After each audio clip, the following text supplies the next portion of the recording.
yatoti covid zvinova kufema mweya une tsvina vanga vachifema mweya une tsvina uri mudambudziko rokuti you are facing ma-covid constraints. Yes.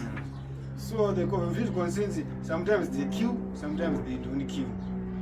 So ndo imwe nhaurani yatikutaura tiri pano paloko patiri pano.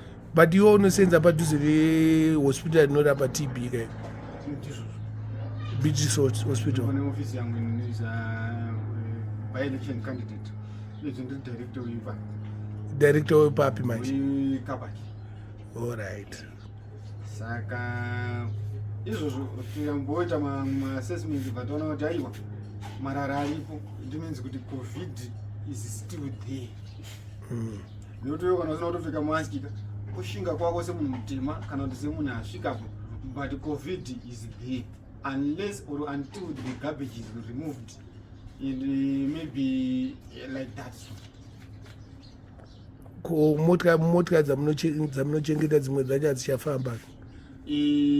Motikari dzatinochengeta isusu yes kufamba hadzichafamba mudhosvo memorandum of understandings atakaita nemabusiness criteria ikoko kana kuti mainvestor anenge auya anenge achisiya motikari dzavo kuti haisi nyaya kuti tinyorerane pasi kuti munhu akusiyako motikari. Saka vamwe vacho vari kudzitiraya, vamwe vacho vakachinja ministry. Because Ministry of Transport neinfrastructure zvinofambidzana. Saka ukaona motikari itori papo utori mugweje outright. Iwe uri kuministry of what? I'm so far in the Ministry of Local Government and local government is. Of Kapak? No, local government is only. Iwe manje? Saka wakatomirira vanhu ivo ndakamiririra zveutsanana kuti covid isange ndanda kupinda kandingadhasa kuti covid iriko ngatipfeke mamaski edu kana tichitaura kana kadii nokuti the excess handiyava tapromisa kuti muchanditengera dringi bhajeti yayo yedringi yedhira ichaningirinayo nokuti munhu afanira kunyanyodyisa kudarika 2 visa unenge uchitodyira vamwana kunze kwekuti ipati zvayo kana kuti isiki. Saka tsvina painongopinda mukanwa pauzoda kuzoklina bhodhi yako iri kunenge chisimba kana kuti inogona kunge chifa. Aiwa chibvisa hako maski kazvono kuti unaye maski aiwa bvisa baby feeder. Saka ndichitengera yangu kokora mundingo mwangu. Saka zvazvokutonyeresana iyi aiwa tatapuromisa nokuti apa ndoda kusvika kuministry kutown apa kuministry of local government ndosiya tsamba yangu yekuti ndichazonge ndichida mari kutambira kushanda kwatiri kuita members of the House of the National Assembly magurukota emakanzura. Saka naizvozvozvo vanhu vakawanda vatiri kukombita navo kana kuti vatakantombokombita navo vanowana yekuti vamwe vakazvita vamwe vasati vazvita. Zvino vanhu vanongoita zvinhu zvavanoda mumwoyo so long zviri pamutemo. Alright. Asi hamuchiri mapurisa zvinyi? Mapurisa anombonetsa here ukapaki?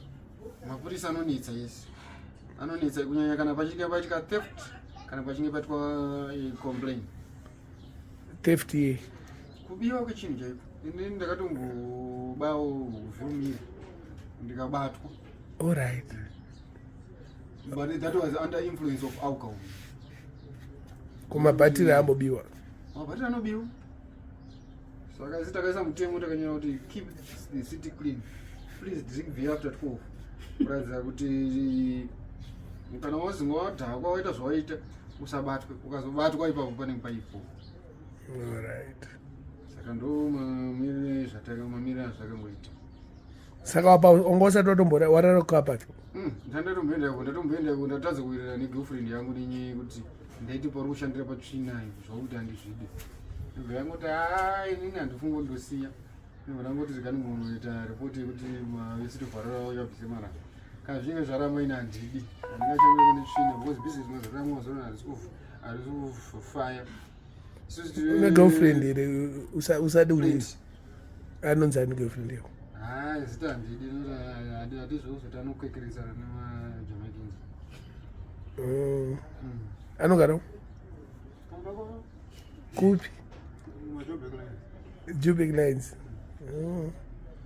But hanzi wazara mahuri eka mumajubek zvekuti ndonyaya tatomboita madiscussions nayo mataisa akura nchiti inini zvinochandisa ndezvekuti ini ndichazozorwa munyati neamwe mumahuri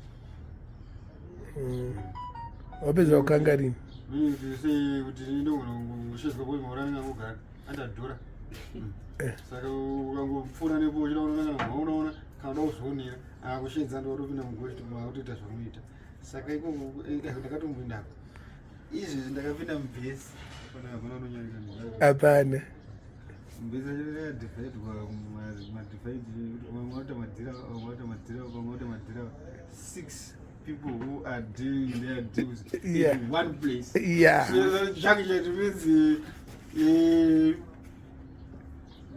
kwakabaka makeke madhira acho kumberi madhira izvozvo haadi kutedza because ane mariski ekuti unogona vari vakwiri unogona kuita aids yacho handirikona muita aids yacho unongwamana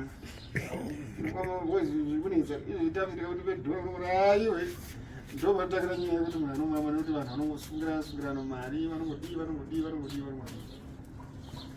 saka unogara kutirenda majubheki uchinobhadhara madhora ako nekuti tikada kuti titedze magirlfriend edu kwakatanga mdc arenzi yevanhu vanomonita magirlfriend nevanhu kuti zvibudi zvivhiringike azviona saka yatisi munhu kana uchinge wane girlfriend yako mumwe munhu anogona kudhosvera girlfriend yako kuti ivhiringike.